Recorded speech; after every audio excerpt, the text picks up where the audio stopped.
Welcome to ASRM Today, a podcast that takes a deeper dive into the current topics in reproductive medicine.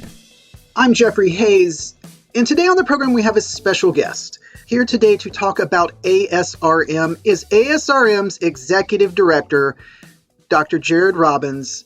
Dr. Robbins, welcome to the show. Thanks, Jeff. Happy to be here.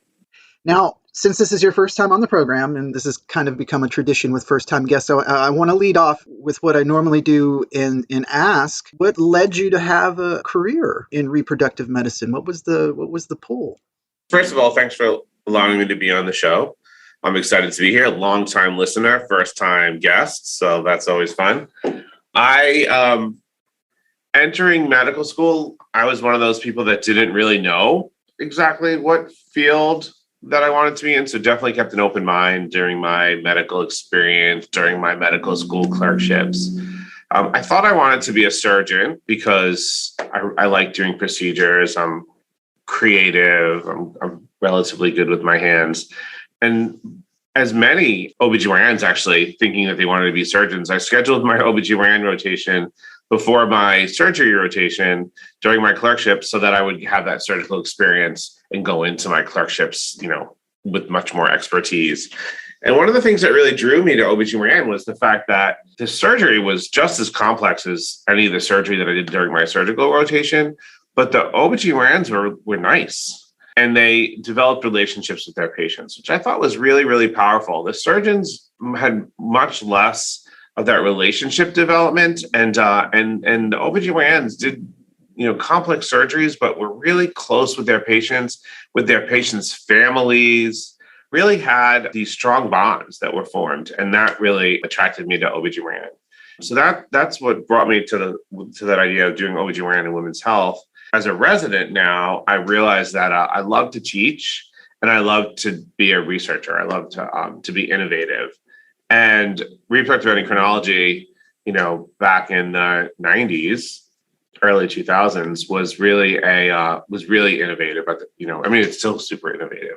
Reproductive endocrinologists are definitely early adopters and enthusiastic about innovation, and there was just so much to learn still in the field, as there still is, and so it just the intellectual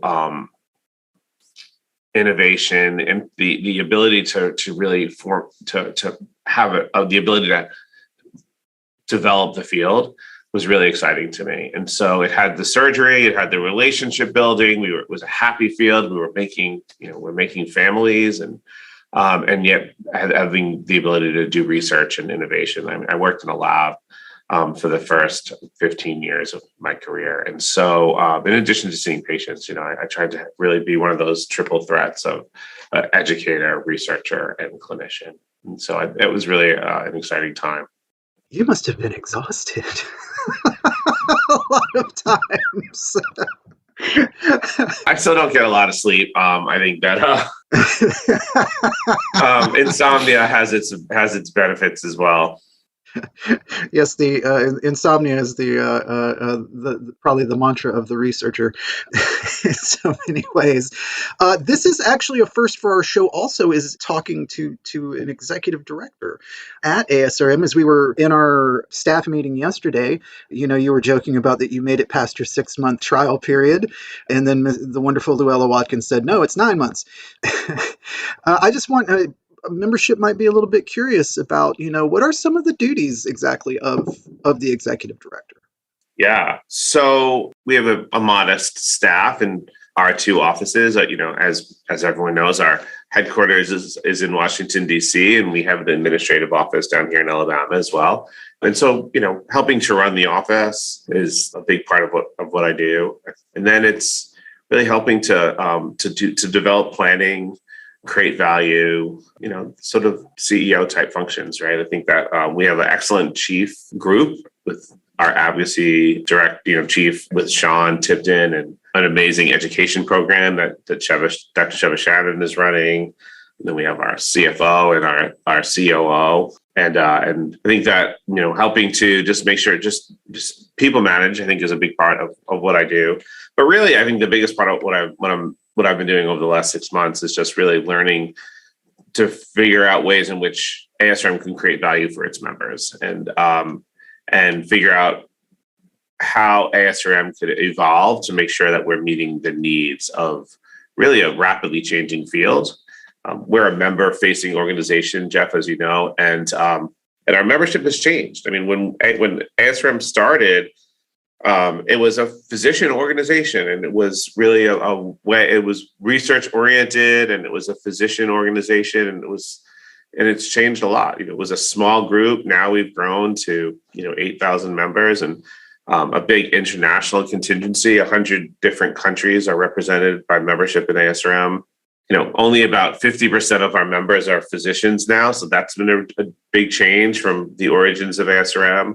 50% of our members are non-physicians. Most of them are healthcare providers, but they vary from technicians and embryologists to a large group of mental health providers, which is such a critical part of our field.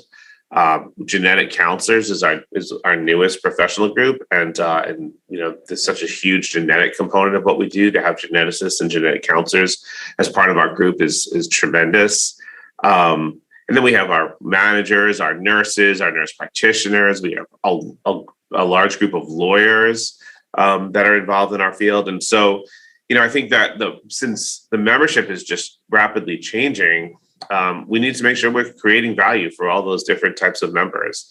And a big part of what I do is try to figure out ways in which to create that value.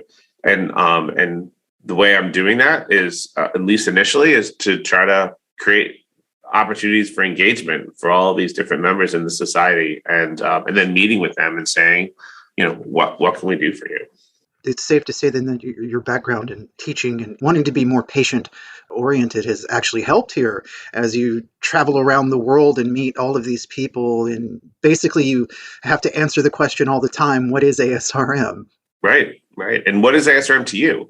Really, because the value that I get out of ASRM, I've been a member of ASRM since the mid-1990s. And, the value that I get out of ASRM and the value that our genetic counselor members get may be very different. And so ASRM has to make sure that they create value for all of the different aspects of our membership and create opportunities for engagement, because, we want our members to feel a part of us. And we want to, and so a big focus of my job, I think, is figuring out how do we engage our members, and then, sort of creating that 30,000 foot vision that our incredible staff will then figure out how to operationalize. My guest today is Dr. Jared Robbins, who is ASRM's Executive Director. We're just talking about all things ASRM, and I've appreciated his time, and I just have one more question for him today, because we get this question every now and then, especially when we go to, our annual conferences, and we're all out there, and members are always interacting with us. Every now and then, I especially because I work in the education department, I work in the education booths, they'll ask me about what's coming, what's the big plan. Luckily for us, we do develop a strategic goal, and I was wondering if you could talk a little bit about so that our membership base can understand it a little bit better. Is this can you talk a little bit about our current strategic goal and initiatives, because they do change? Yeah. So we have a lot of strategic goals. I don't think there's one big master single plan. There's a lot of small plans that make up that cohesive master plan. The strategic goal was developed in 2019. It's a 5-year plan. It's based on a number of pillars. Increase membership is a big part of that pillar, and a big focus again. Membership engagement, creating value is a really big part of what our strategic plan is. And so we're looking at ways in which to create value. In a couple of weeks, we're meeting to have a physician summit, for instance, and we're going to meet with a variety of different types of practices and talk about ways in which we can help create value for those practices. How do we help practices collaborate better? What can ASRM do to, improve the way in which we practice medicine, for instance?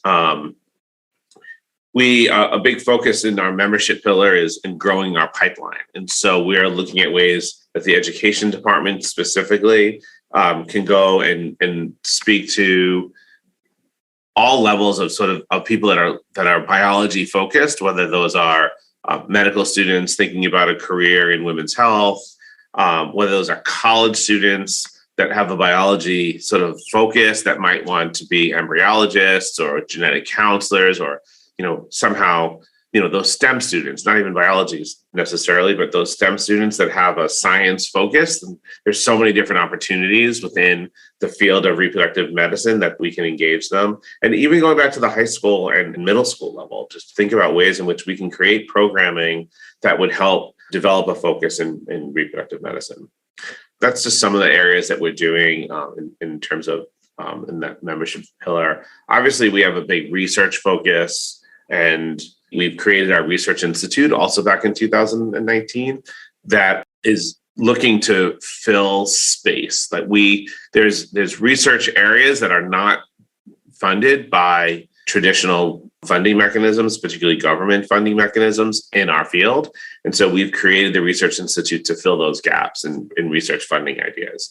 This year, we're giving out over $1 million in funding and in research grants. And I think that's fantastic. And so continuing to focus on the Research Institute, of course, the Research Institute needs to be endowed, and thinking about ways in which we can raise funding for the Research Institute is a big part of what the future holds for ASRM. I would love to be able to give out, $1 million, $2 million every year. And that would be, our goal this year. For that $1 million, we got so many applicants, so many amazing applicants that we would have loved to have given out grants to every one of them because they were all worthy. It was really hard to choose the applicants to fund this year. The next thing that has really been a big focus, obviously this year, advocacy has been a really big focus.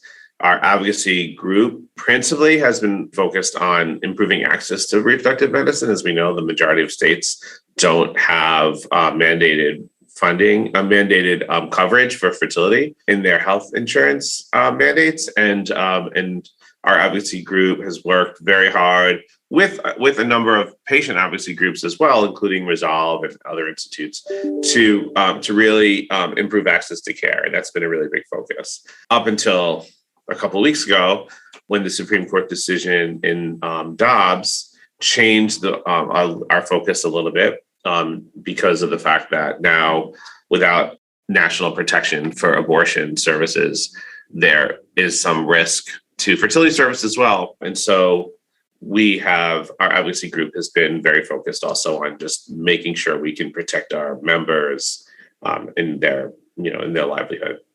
And keep in mind that, when we're reproductive medicine, so it's not just about IVF. Our advocacy group is making sure that we, protect the lives of women. We have to make sure that we can do IVF, but we also have to make sure we can take care of women that have ectopic pregnancies and recurrent miscarriage, and all of the different aspects of women's health that some of these bills that we're seeing come out from the states risk.